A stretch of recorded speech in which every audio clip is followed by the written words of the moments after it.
Hi everybody, it's Week in the Tackle, the podcast where we look back at the previous week in football and or soccer and tackle the things that we thought were interesting. I'm Tom Rennie, that is MLS, soccer and or football legend, Dunny Dunseth. Hi Dunny, you all right? I'm fantastic. Listen, you and I very quietly complain to one another, and then we just say, shut the f*** up, man. Sorry, Tim. But there's moments where I feel you and you feel me, and it usually has to do with waking up early, and it's usually our kids. Sometimes it's a little bit of travel. And then sometimes there's that moment of insanity where you just realize, I got to do this. I got to get home. I got to make sure that I'm a somewhat of a good father where my kids don't look back and say, all you cared about was work. You didn't care about us. Well, today was one of those days. I woke up at 3:30 a.m. Mountain Time, Denver, Colorado, took my little lift over to the airport. It's much easier to get through than I remember. Got my butt on a plane at 4:35-ish and landed at 6:45 just in time to grab myself a venti matcha latte and just a little bit of ice, and then head over to watch my son play a soccer game. And he scored. He got the game winner. I was so stoked to be there. And one of these days where I'm just exhausted, but I sweat through my t-shirt, put on a tank top, threw on this nice little good-looking sweatshirt, and I'm excited to be with you, my man. I'm looking forward to Premier League right around the corner. And you're West Ham. What in the flying squirrel is happening? Oh, where did all this money come from? Where did this obscene focus, this laser-pointed guiding, we know what we want this offseason? It's almost as if, what is that? Is that hope? Is that hope? No. Is that hope that I see, Tom Rennie? I wouldn't say it's hope. I think that's a wild accusation to throw at me. Something I've never felt in my entire life. Well, I do want to talk about West Ham, and it's my show, so I'm doing it. Apologies, listeners, and sorry to Tim. Just writing that down, the second swear word of the show, 1 minute in, because I think it's evident from the tour in Florida, West Ham don't look ready, right? They don't look ready because the David Moyes era had gone on for 4.5, 5 years. And I think he's taking a look at some of these players and he's like, oh, that Thomas Soucek can't pass water. That's a problem. Kurt Zuma can't run. That's a problem. Mikel Antonio's 33 and not a striker. That's a problem. On and on it goes. And I feel like it's really interesting, right? They got this guy, Tim Steidten, right? Tim Steidten or Steidten, depending on how German you want to go. They brought him in. He'd been at Bayer Leverkusen. He'd been at Werder Bremen, and he was a very significant contributory factor to the current Bayer Leverkusen squad and setup. And there was this not butting of heads, I think it's too strong, but David Moyes had one approach, Steidten has got another, and David Moyes has gone. Tim Steidten is now fully in control of West Ham's transfer business, and it's really evident that Lopetegui has come in. He is underneath Steidten. This is not a managerial position. This is director of football's in charge, and he can hire and fire the manager to an extent. And Lopetegui is fully on board with that. And he's gone, right, well, we need a centre half, so we're going to get this one. We need a striker, we're going to get this one. We need another winger, we're going to get this one. There's another midfielder who's coming today to replace essentially James Ward-Prowse and Thomas Soucek. They're doing things. It's interesting, Dunny. They're trying to Leverkusen West Ham. And I don't know how successful it's going to be. It's not something West Ham have ever done before. What are the positives of doing this, do you think? Giving control almost completely over to this guy who's got a pretty good track record of doing this, it's got to be said. Yeah. Considering that West Ham have never done this before, and it's not really been that successful in English football to give like some fucking guy, sorry Tim, control of the club. It's yeah. I don't know, it's weird for me. Well, I mean, let's go back to Edu. I mean, I think you can kind of somewhat draw a parallel between Arsene Wenger, right, and what we saw with David Moyes, where big presence, ultimate control, big say in virtually every angle of the club. And then all of a sudden, once time is called and Father Time catches up with the idea or the identity of what the former manager is, and maybe kind of this new age way of thinking where you have to have a hierarchy, but with respect, if that makes sense. But now, and we see this in Major League Soccer all the time, we always used to say, to draw a parallel in MLS, like, you have to authentically understand MLS. Well, that's not the case, because now we're seeing the international Rolodex come over, and no longer is it a general manager. It's now a sporting director. So I think you're seeing an evolution of what the club structure is, where you'll have the business acumen on one side, you'll have the sporting acumen on the opposite, And then right down the middle, you'll have the football team itself with the manager. And that's just the process. That's the way it works. And especially as these clubs get bigger and bigger and the money continues to flow in. Listen, when you're talking about West Ham, at the end of the day, as much as we joke around about it, you're in the city of London. You have the opportunity to be within touching distance of European football. And right now, with the structure adjusting and having a different set of eyes and a different mentality and a different way of doing things, all of a sudden, when you can bring in Somerville, you can bring in Rodriguez, you can bring in Füllkrug, like if you can bring Wan-Bissaka, maybe you can bring in a McTominay. Like who knows what it finally looks like when August 31st rolls around. But the reality is you are a much stronger team than you were at the end of the season. Now with Lopetegui, the style of play is going to look different. Now with the players that are coming in, the structure of the team is going to look different. And ultimately, I've been texting you, and I understand this. You're trying to control the expectation because it goes wrong, Dunny. It always goes wrong. I know. I'm going to read you a list of the I'm amount excited. of the time. I'm excited for you. The striker always goes wrong. It always goes wrong. Not with Füllkrug, though. This is a different animal, man. 31 for 20 million for a 31-year-old. Take him for you think 2.5. Take him for 2.5. Have you watched? Okay, so I watched him in the flesh. It was U.S. against Germany. His movement he's not a big presence. He is so decisive in his movement, great attack, left foot, right foot. He always creates a chance. The way I was watching, I thought he's one of those guys that creates an average of three good chances, goal scoring chances a game. And he finishes at least one of those three. At least that's what it feels like. So European pedigree, big presence, international caliber. This isn't Thilo Kehrer. This is Füllkrug. I think it's a brilliant side. I keep trying to. I'm excited for you. I've got no skin in the game. Look at the messages I've sent you. I'm like, what the fuck is happening? Oh, yeah. Sorry, Tim. Let me read the messages. Yeah. Fuck you, Rennie. Yeah. West Ham are rubbish. So that's one of the messages. Sorry, Tim. That's 2 years ago. That's 2 years ago. And it's basically that replicated every day, 24 hours a day. That's not true. That's your messages to me. You're really good at baseball for a prick. That's another one. West Ham. Wait, I don't know how much I want to show this. Oh, come on. Don't show it. Don't show it. It says West Ham doing the business. Yes, and then your response was literally a minute later. Can't wait to see how they all don't work out. Yes, that's true. Tim. Spoken like a true West Ham fan. That's how it works. Almost. Yes, I'm excited about Füllkrug. I think if I was looking at a team now and they had Nicholas Füllkrug up front and the players behind him were Crescencio Somerville, who I think is absolutely brilliant. I genuinely am excited about seeing him. Jared Bowen, Mohamed Kudus, Lucas Paqueta.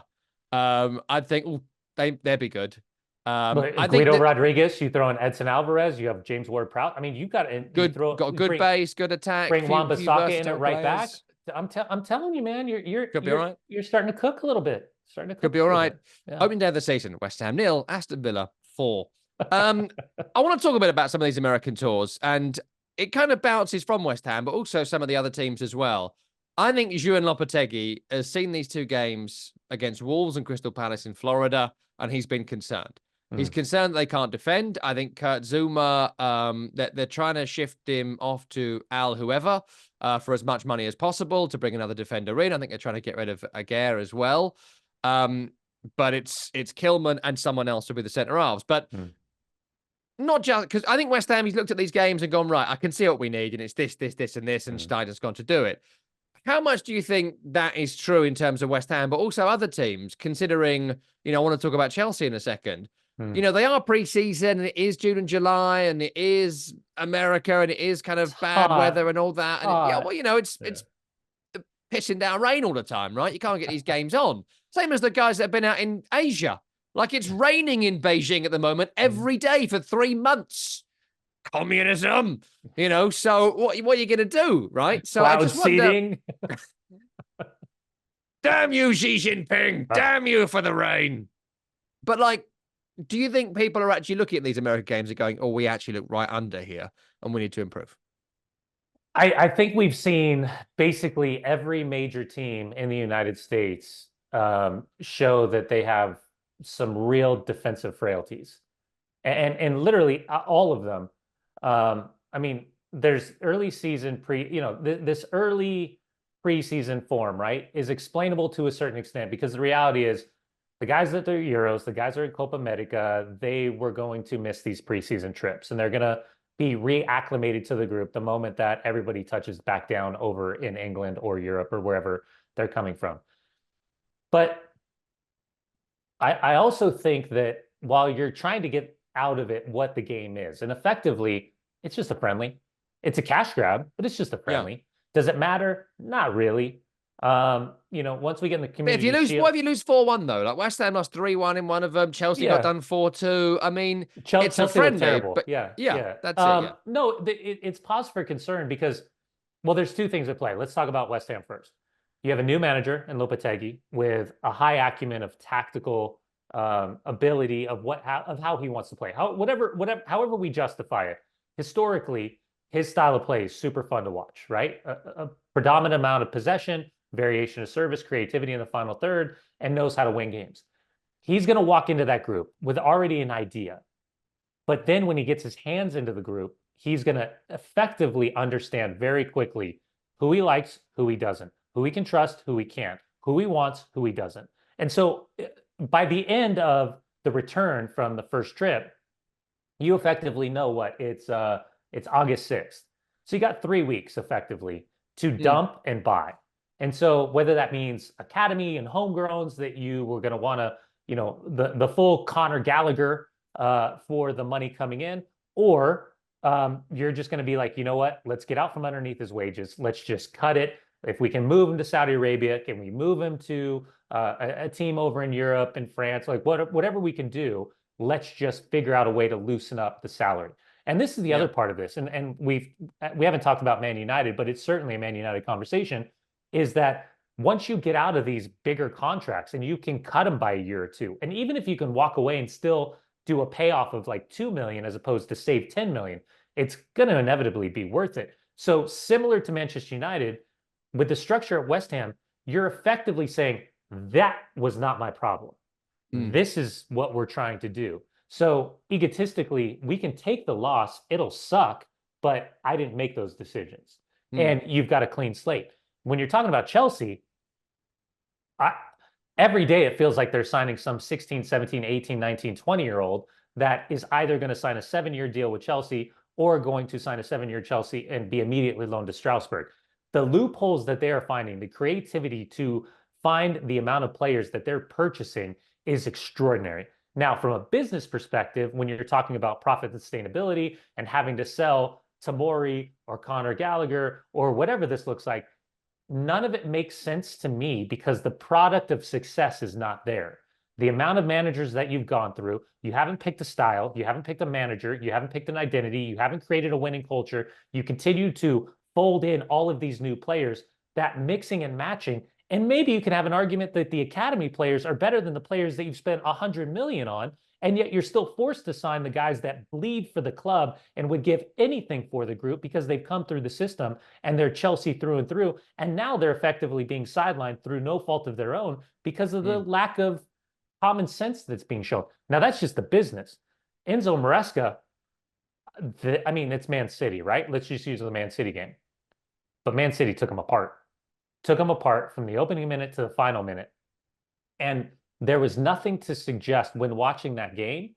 I felt like I was trying to understand what they were doing. I felt like watching them, they were trying to understand what they were trying to do.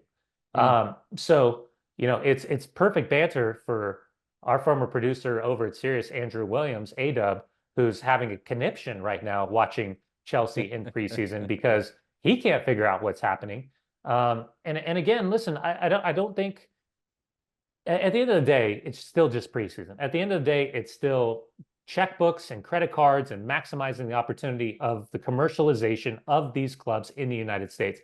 But that's a lot of pressure when things go sideways and the results aren't going your way, because as we know, the media over in Europe and England in particular are going to go heavy-handed, full blows left and right to let us know that something stinks. And when it looks and smells and feels all the same, that's going to be a tough amount of pressure for new managers of big clubs with deep, deep pockets. Yeah, as opposed to that really even-handed American news media.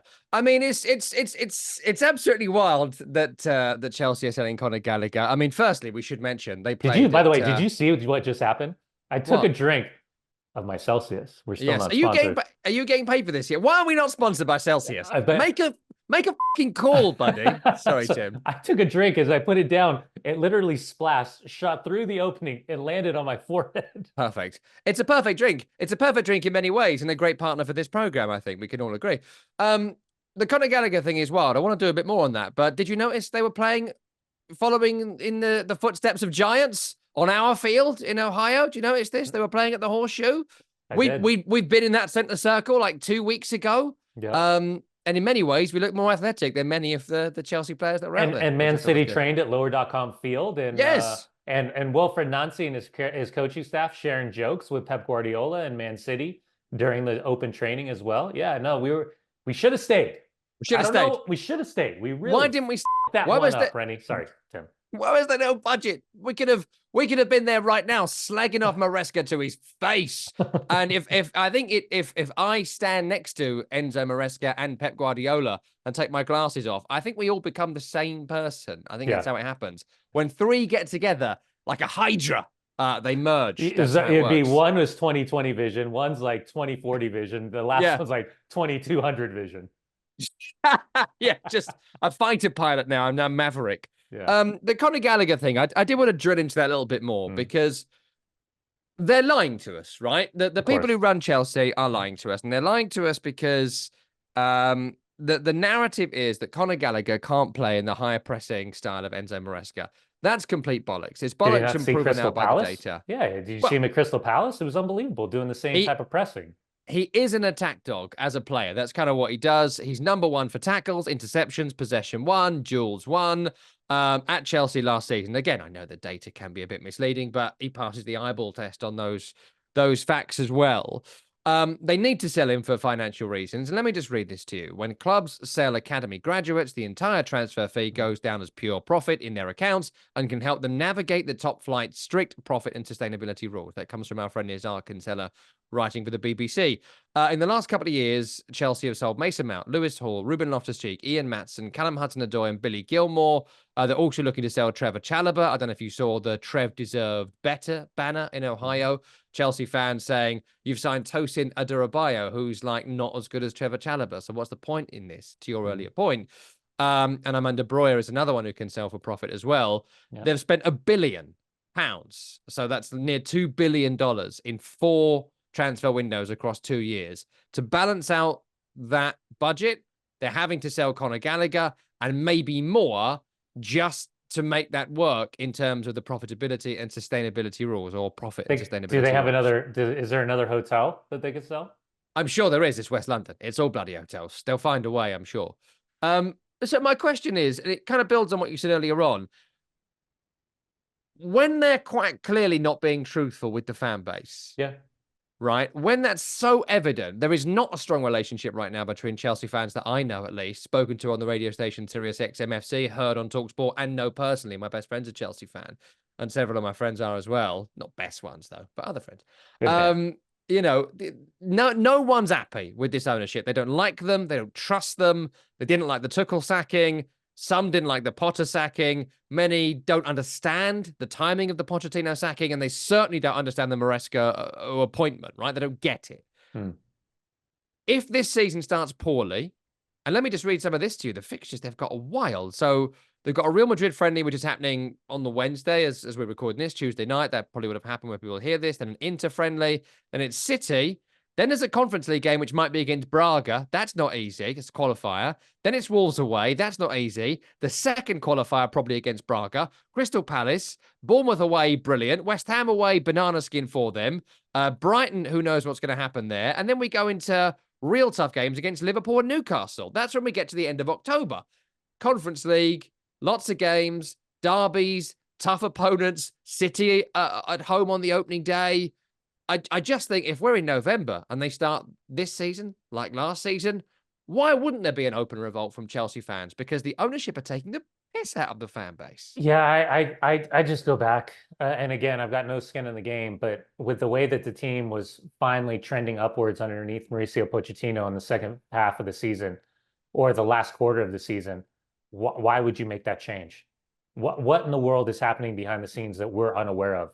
And the Canaries still haven't really sung the story of Thomas Tuchel or Graham Potter or Mauricio Pochettino. I mean, you throw in Frank Lampard, this is the fifth manager that Chelsea is on since taking over. So listen, at the end of the day, you're talking about extremely intelligent decision makers, extremely intelligent business people. But we've been saying this now for 2 years. Maybe and I remember this. You and I were talking here on Week in the Tackle. Maybe the joke's on us. Maybe the joke is the development right now and the purchasing of these young players are going to turn into crazy financial assets that are going to benefit the club in the future. And in real time, maybe this team ends up being one of the best teams in domestic and world football. But the reality is there's nowhere close to that. And these 7-year deals of hundreds of thousands of pounds per week being paid to these players and the sacrifice of these kids that have come through the academy and literally live and breathe and die by the crest on their chest to be just unceremoniously sold for profit. Yeah, man. I guess not great. That doesn't feel great. But at the end of the day, I think, and again, no skin in the game, not a Chelsea supporter in any way, shape, or form. I just want to understand. And I can't. I don't see it. I just don't see it. So they're selling people to Champions League clubs as well. Somebody made that point to me earlier on. Yeah. They are now upselling to Atletico Madrid. They're not selling on the same footing. Yeah. Essentially, Atletico have been able to take Conor Gallagher for £30 million. They were trying to get £50 million out of Tottenham for him. He's now going to be back in the Champions League where he was going to be playing Conference League football. As much as I love the Conference League, Chelsea don't want to be playing that. And by the way, he's the perfect player for Simeone. Yeah. He's going to fit in perfectly. And you throw Julian Alvarez into that conversation, all of a sudden Atletico Madrid pops up with what, like $180 million out of nowhere? Yeah. Amazing. Yeah, I mean it's curious, it's mind-boggling. I'm super intrigued to see how this all works, but I've been saying that now for 2 seasons. Let me ask you about the Atleti piece, because the Julian Alvarez one is going through as we're recording the program today. We're talking about $100 million, £80 million, but there's caveats and whatnot, bonus here, bonus there, whatever. It's going to be a lot of money. You've said previously when we row about sovereign wealth funds and Man City about how good they are at this business. And I don't disagree with you. I just keep throwing in that they can't fail, but I don't have that conversation now. This is such a great sale. This is the embodiment of when we talk about being good sellers.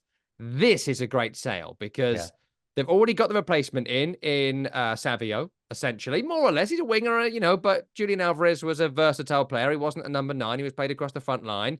They've already got a bunch of other players who can do various roles. So essentially, the squad spot is taken up by somebody already. The player didn't want to work for Guardiola anymore. It happens to everyone, and he doesn't. Huge money for a player, even though he played a lot of minutes, they're happy to lose. And this will, despite not being pure profit because he's not homegrown, will aid any further transfer business City do. And if they don't do any further business this window, and the reports are they won't, the next window, the one afterwards, the 3-year cycles, if they remain, everything about this, Dunny, this is textbook, brilliant selling from Manchester City, because who knew Atleti had this money, let alone to spend it on this player? It's incredible.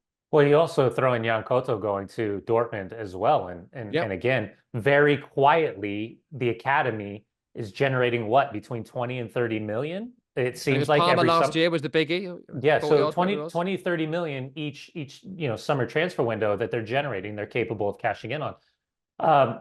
Julian Alvarez, when he came from River Plate, I remember thinking at the time, whatever it was, like 15, 18 million, somewhere in there. I was like, an expensive piece for a very young, dynamic player. But then you get Erling Haaland in right after him. So you know that Julian Alvarez isn't going to play a ton of minutes. But then all of a sudden became a very important piece of the puzzle, because whether he was available or not, being able to bring Julian Alvarez in to affect the outcome of a game, and then watching him have so much success at the World Cup, playing as that 9 with Messi underneath and Argentina winning, all of a sudden, the stock raises, the player wants to play. I don't necessarily think, for me personally, that it's not that it's he versus Guardiola. I think it's him at this stage of his career saying, why would I want to be a backup at one of the greatest teams in the world when I can go to other great teams and still have the same type of experience? He's going to be the man. He's going to start every game. Morata's out the door. Julian Alvarez steps right back in. And then all of a sudden, you're playing for Diego Simeone, Argentine legend. So I think it checks every single box. You live in the city of Madrid. You get to battle against Barcelona and Real Madrid and maybe Girona with the season that they had last year. And yeah, what was that? What was that? Are we discussing over that? What was that? It was, well, I'm going Marcos. Marcos, our esteemed producer. Hey, hello, Girona. Hey, you guys, you go to Girona or Girona. Girona. So yeah, listen, at the end of the day, I love you, Marcos. It's we love you, buddy. You're the man, dog. Yeah, it's dog. Dog. You're the man now, dog. You guys, was there a fucking earthquake? What just happened? Sorry, Tim. That's an inside joke when there was an earthquake in New Jersey. Who's moving the fucking furniture? Sorry, Tim. Why the fucking walls shaking? Yo. Move on. We ain't got time. We do. Anyway, we can do whatever we want. It's a good transfer. In the end, well done, Man City. We're pleased for you. And that leads me briefly to Man United, who have just wrapped up their US tour with, I don't know, is Casemiro still able to walk? I don't know. Some of that defending against Liverpool was super funny. The Community Shield's on Saturday, so that's going to be interesting. Being good sellers, all this Jim Ratcliffe, sellers, if you sack a lot of cleaners, we'll have some money for players. It's a great system. But really, what he's got to do, Brexit Jim, is sell players. That's, Man United can buy players. They've always been able to buy players. There's nothing special about Man U getting Yoro in. They're still Man United. They've still got a lot of money, right? Yeah. The trick is getting some of these people out. Yeah. And this Wan-Bissaka one is really interesting. And I've been following it a bit because he's coming to West Ham, but there was the Maguire one last year as well. Wan-Bissaka, quite rightly, he's been told, you ain't part of our plans. Fine, that happens. That's the way it goes. We've got to find you a new club. We found you a new club. It's West Ham. They're going to pay you good money. Oh, good. Okay, I'd make that move. Pay me the contract. You agreed? Pay me the contract. Yeah. And it's being held up. Maguire didn't go last year for this reason. Forget about trying to force his way into the squad. He couldn't come to a settlement, right? How are they going to get over this? Because this is Wan-Bissaka, but there's so many other guys. Casemiro's another. The contracts are a-rolling. They're worth millions and millions and £1 to these guys who have only got, at best, 10 years left in their careers. Yeah. Others 2 years. Wan-Bissaka, let's say 10 to be generous. He's 26, so 36. He ain't going to walk away. So what on earth are they going to do? How is Brexit Jim going to solve this? It's a good question. But again, with the hierarchy and the infrastructure now in place and effectively 5 voices in the room, whether you talk about the commercial side or the football side that then bleeds into the managerial decision-making, these guys, much like we've talked about with whether you're talking about West Ham right now or you're talking about Edu at Arsenal, they get to make really tough decisions and sometimes unpopular squad decisions based on the humanity side, right? The person, the player themselves. But this is a cause and effect of the systematic overpaying of players from a weekly wage salary budget that's come back to haunt this group. And it's been the problem that we've talked about for years and years and years. I mean, Anthony Martial's finally out of the club, and he was on 200 grand a week and maybe played 15 to 20 matches. Yeah. And you just never know. So the good news is you can reintroduce maybe a Jadon Sancho. That's a feel-good story. You can bring in some new players and Xerxes and what that looks like, what the midfield looks like, what the defenders look like. If De Ligt comes in, if Mazraoui comes in, who I'm not sure is a better player than Aaron Wan-Bissaka, but that's up for debate wherever that falls for you. You still got Victor Lindelof you got to think about. You still have Harry Maguire you got to think about. You talked about Casemiro you got to think about. So there's some tough decisions. And I don't know if this gets solved within this 12-month cycle. Maybe it gets solved in the January window. But the difficulty, or at least the proof in the pudding for me, is going to be who's playing. Because if you're going to tell these guys that they have to leave the club, or this is the decision that you're going to have to make, if you're not going to pay them that bulk of what's left on their contract, and by the way, the players deserve every single penny on the contract that they've signed. I hate when clubs do this. It drives me fucking nuts. Sorry, Tim. When they say, oh, what he doesn't want what's best for his playing career. Doesn't it matter about staying on the field? No. You put Herbie Hancock's down on that contract. You owe that player. That player is owed that money. And so if you want that player to move on, that's your mistake. That's your decision. It didn't work out. You got to pay him the deal. And if you don't do that, then it becomes kind of egotistic and it becomes lame. You end up pushing the player out. You making him say, oh, well, you can sit there and you can earn that money, but you're going to sit there and watch, which then the player has to make the decision. Do I really want to not play? Do I really want to train by myself? Do I really just want to be a practice player, or do I want to get back on the field? There's a unique conversation in there, and it's not one size fits all. But you're right. Man United can effectively buy whoever they want, but they still have to get out of a couple of these contracts. And they're going to have to sit on a couple of contracts because they're not going to be able to make the moves that they need to make just in one window. I got to get to heroes and villains, but I just want to say now, because the season starts on Saturday with the Community Shield, I'm going to be so pissed off when Man United finish above West Ham this season, because Man United look in total disarray. I'd rather have West Ham's like 11 and all-around attack than Man United's, and yet Man United will get 70 points and we'll get 45. Going to be so annoyed. Just waiting to know that's going to be an ongoing feature of this series of the show. Right. Heroes and villains. I'll give you my hero of the week because I love this. Carlo Ancelotti is having a terrific time. He's having a real golden period in his life and in his career. He's being reevaluated by people for the great coach that he is. Of course, he's suddenly having this renaissance with Real Madrid. He's got the greatest attack in the world potentially this season. And he gave a press conference before the Chelsea game to kind of a gathered pool of media. Ben Jacob and his Kinsella, friends of ours, were there. And he gave this amazing quote about Jude Bellingham, which I hope is true. He says, quote, yesterday I got angry with Jude Bellingham. I called him and he didn't answer. So I told Vinicius to call him and Jude immediately answered. Vinicius gave me his phone and then I spoke to Jude, which I just hope is true because I just love everything about this. Oh, it's the boss. Oh, no, I'm not answering that. Oh, Vinny, hey. Like, I want all of that scene to be true. Said with a bit of a wink from Carlo as well. So, I don't know.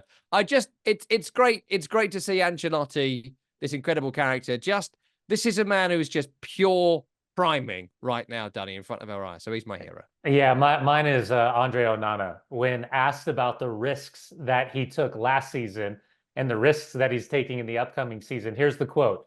Yeah, that's me, he says with a laugh. I think what you're going to see this season is I'm going to take a lot of risks. I can tell you in advance already, be prepared because it's going to be like that once again this season. Trust me, and I'll enjoy it even more when the season starts. The best teams in the world take risks, build it from the back, recognizing things when they press, when they don't. So it's important for me to recognize these kind of things. It's my responsibility. I think I'm going to, my back is huge to carry it all. No. And don't worry about it. I think I'm going to have fun. So he's got some stones. And he puts me into a straight panic sometimes with the decisions that, that he makes. Yeah, I'll just go with that. Will he be leading the league this season in clean sheets? Or will it be mistakes leading to goals? Or both? Maybe. Didn't he win it last year? Wasn't he Golden Glove last year? Onana? I believe so. Him or Pickford, I think. Where was I this morning? I don't even know where I was this morning. There's no way of knowing. Who is the president? There really is no way of knowing. The bear skinning guy, I think, might win. It's so I'm just loving it. It's very fun. Not for here, though. My villain is Thiago Motta. And the reason he's my villain, the new Juventus manager, is because, look, Juventus need to get rid of players, new manager. That's understandable. That's the way it goes, right? There are 8 first-team players that he wants rid of, including our pal Weston McKennie, which, again, fine. You're a new manager. You want to move these players on. But this quote, I thought, was just really unnecessarily rude, right? He was asked about all this. They played Brest in a friendly. It was 2-2. And he says, quote, those players are out of the project. And they have to find a new club. Again, just to caveat this, these are people from all over the world that have signed for Juventus, that think they have a future there. Weston McKennie, Federico Chiesa, Wojciech Szczesny, Filip Kostic, only been there a year, right? A few others. He goes on, we are convinced this is the best decision possible, and has basically banished these guys from training, from playing, from being involved. And look, you need to get rid of players. I get that entirely. There is no reason to be this much of a dick to your employees. You're the manager. They are your employees. You do not speak about your employees like this in any other walk of life. And yet he just feels confident and emboldened to do so. This is jerk bossery of the highest order from Thiago Motta, and he has gone so far down in my estimation for these comments. Yeah, it's I guess you got to figure out how to listen. At the end of the day, whether it's his style or it's Juve as a club dictating which players he can use or he cannot use. My whole thing is like, these guys aren't any worse than the way that they finished last season. And now all of a sudden, where's the culpability or the responsibility of changing a manager and then all of a sudden bringing in a manager who doesn't want like half of your squad? And by the way, all these players can fit into what it is the biggest amount of bull. Sorry, Tim, write that down. When they're like, I've lost track, if I'm honest. Oh, he's not that type of player. He's not his type of player. Oh, he needs his style of play needs a very specific number 8. Like, shut the fuck up. What are we doing here? Sorry, Tim. I'm really on one today. Oh, Tim, I'm so sorry. This is such a big editing job, but he's not here live with us today. I really tried to help. I really did. Fault. That's his fault. He chose. Sorry, he's bud. like, I got a producer meeting. Shut up, Tim. This is your fault, not mine. So yeah, I don't like that. My villain, Arsenal Football Club. Oh, you know, you didn't have to kick Leny Yoro the way you did. Put him out for 3 months, make him go down with surgery. You didn't have to do Rasmus Højlund the way you did him in that game. I see you. I see what you did there. Arsenal they see United as a threat, club, and they've taken people out. Scissoring, filleting people in a friendly. Little scissor, little 2-foot friendly. I see you. Yeah. I see you. You might not be villains, but you're my villain because you didn't have to take out my boy. Because I was really excited to see him and Lisandro Martinez pair up alongside of each other from the start of the season. Should we do an over or under on how many times you're going to see it? I think you're going to see it under 15 times. I'll take that. Yeah? I'll take that. Yeah, I'll take that. Yeah. You think over 15 times? Yeah, I do. Yeah. I mean, you're going to get a 60-game season. Yeah. So you got Yoro out for the first 3 months, then Lisandro Martinez gets his next injury, then Yoro gets injured, and then it's Maguire and Lindelof to the finish. Perfection. Chef's kiss. You forgot about Casemiro playing center back. I don't know who that is.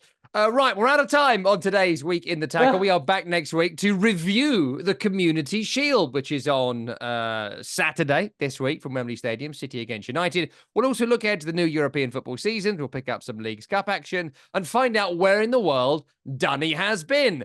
That's Brian Dunseth. I'm Tom Rennie. Tim Horsey produced the programme. He's not here now. F*** him. Sorry, Tim. See you next week.